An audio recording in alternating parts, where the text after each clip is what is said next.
Kunyaring daga yan. Ang victim, Pero kung nakita si JC. kanina, wala na yun doon sa office, videoan. Ang victim natin, si JC. Ayan, ayan. JC, ka lang. Eto si JC.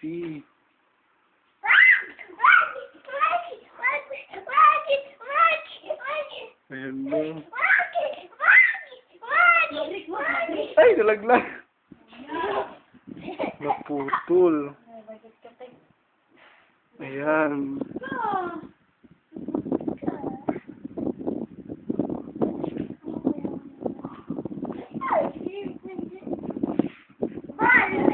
Ayan na! Ayan. Joke lang. Magkakapit yung bata niyan. Hindi, joke lang. Oh, tama na po.